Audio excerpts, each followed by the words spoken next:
One of the most common ways of representing information is through a coordinate system. The most popular coordinate system is called the Cartesian or rectangular system. In 2 dimensions, it usually looks like this, where the x-axis goes left and right and the y-axis goes up and down.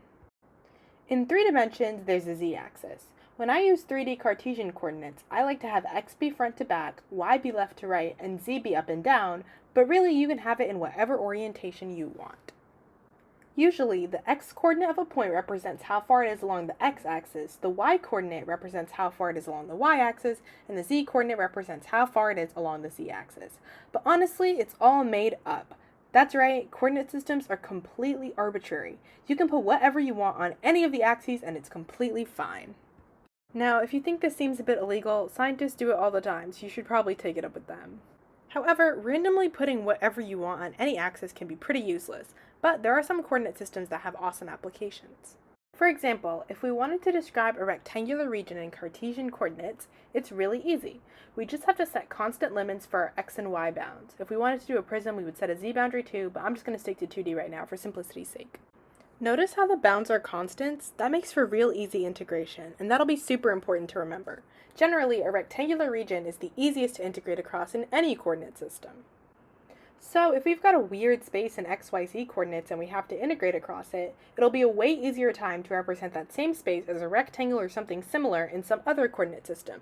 We just have to come up with a new way of describing our region. I'll show you what I mean.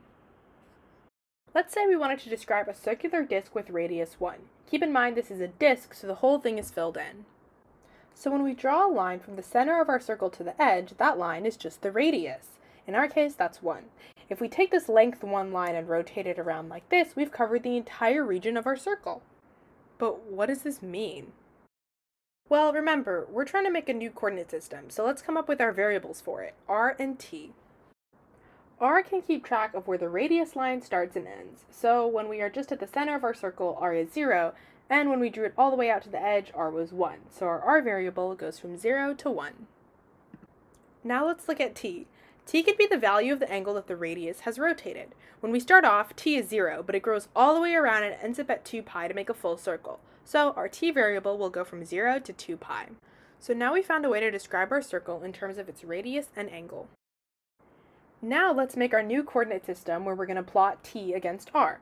I'm going to make the horizontal axis r and the vertical axis t. Since these are the names of our axes, I'll call this system RT paper, as opposed to the XY paper we had on Cartesian coordinates. Now let's try to plot our circle on these new RT coordinates. So we had r go from 0 to 1 and t go from 0 to 2 pi. Let's throw that on the axes and look at that, it's just a rectangle. Each sliver of the rectangle on RT paper represents a different circle on XY paper, so the whole rectangle represents the entire disk. And if we're integrating across this RT paper region, we are integrating with constant bounds. So to sum it up, we came up with a slightly different way of describing our circle in terms of new variables called parameters. When we plotted these parameters against each other, we got a completely different shape that was easy to integrate across and still described our region.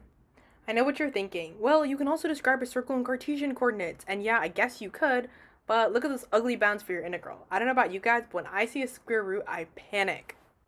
Also, sometimes it's not like a nice little circle that you're trying to describe on XY paper. Sometimes it's 3/4 of a circle, which is still a nice rectangle in RT paper, but if you want to represent those bounds on Cartesian coordinates, you have to get some jankiness involved. And some boundaries are just flat out impossible to represent in Cartesian coordinates. What if we had a shape where the radius was a function of the angle? How would you even make an f of x for that? Sure, it's no longer a rectangle that we're dealing with on RT paper, but I'd still rather deal with integrating a triangular or parabolic region than whatever that would be. Now this RT paper probably looks real familiar to a lot of people because it's really just polar coordinates. But now we're going to take a look at a 3D version of polar coordinates called spherical coordinates. Spherical coordinates are called that because a sphere in Cartesian coordinates ends up being a good old rectangular prism in spherical coordinates. Let's look at the parameters they chose that could happen. Take a look at this fan. The fan is able to open up this way and rotate this way. Let's let the length of our fan be the radius of our sphere. We'll just pretend it's 1. Just like before, we can keep track of the radius with the parameter r. If we start at the base of the fan, which is the center of the sphere we're going to make, r is 0. By the time we draw a line all the way up to the end of the fan, the radius is 1, so r goes from 0 to 1. Next, let's come up with a variable or parameter s, which keeps track of the angle of opening of the fan. When the fan is closed, s is 0. When it's open halfway, s is pi over 2. And when it's open fully, s is pi. In general, you could keep going all the way around as many times as you want, but here the fan only opens to pi radians. For making a sphere, that's perfectly fine, and I'll show you why. Our last variable, or parameter, we'll call t, and it's basically going to keep track of the angle through which the fan is rotated if you were looking at it from the top. When we start out, t is 0. If we spin halfway around, t is pi, and if we keep going back to where we started, t is 2 pi. Now let's put this all together. If we have r go from 0 to 1, s go from 0 to pi, and t go from 0 to 2 pi, we've just covered the entire region of a sphere. Awesome! This is super convenient because now we can easily represent a load of shapes in terms of r, s, and t that would be really hard to represent in terms of x, y, and z. Let's look at our sphere on RST paper. As expected, because r, s, and t have constant bounds, we've just drawn a rectangular prism, which is pretty good eaten for integration. So let's say we wanted to find the volume of this sphere. Instead of trying to set up some weird x, y, and z bounds, we could just convert it to RST paper and find the volume of the prism, right? Well, unfortunately, as my math professor says, there's no free lunch. I'll show you why. Let's go back to our polar coordinates example where we said each slice of the rectangle on RT paper is like a little circle on XY paper. To find the area of the circle in XY paper, we just have to add up the circumference of all these circles. And to find the area of the rectangle in RT paper, we just have to add up the length of all these slices. But there's a problem. Each slice has the same length and they each contribute to a different circle on the XY paper. However, some of these circles are smaller than others. That is a red flag. Clearly there's some sort of squishing going on here. A slice from this end of the rectangle gets stretched out to cover the circumference of this giant circle, and a slice from this end of the rectangle gets squashed down to fit into the circumference of this tiny circle. And clearly the squashing isn't uniform because some slices get squashed or stretched more than others. Well, luckily there's a way to take care of this, and it's called the area conversion factor.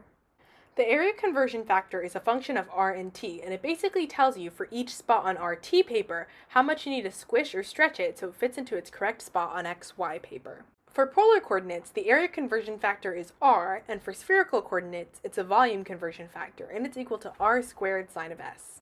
The way to calculate is kind of confusing and hard by hand because it involves putting the gradient of your parametrizations into a Jacobian matrix and taking the determinant, but we're not going to worry about that today. Just remember that this means that different coordinate transformations will have different conversion factors. Anyway, the point is that when we're integrating in a different coordinate system and we want to represent our answer in terms of what it would be in Cartesian coordinates, we have to multiply each point in our integral by the conversion factor so that it gets stretched out or squished appropriately. Think about it this way. Let's say RT paper is the US and XY paper is Germany. If I have $30 from the United States, I can't expect to pull up in Germany and swap those 30 bucks out for 30 euros. For each dollar, I have to multiply it by the conversion factor of dollars to euros, because 1 unit of American money does not have the same value as 1 unit of German money. It's the exact same thing here. 1 unit of area on RT paper isn't the same as 1 unit of area on XY paper. Anyway, that basically means we put the conversion factor into our integrand. Yeah, the integrand is a little harder now, but it's worth it to get these super nice bounds. So that's all there is to it. Now you can calculate the volume of different shapes a lot more easily by just switching them to some other coordinate system and then integrating over a nice, easy region. Honestly, even though coordinate transforms are great, sometimes when you're trying to find the volume of some crazy complicated region, you're better off just dropping that bad boy in water.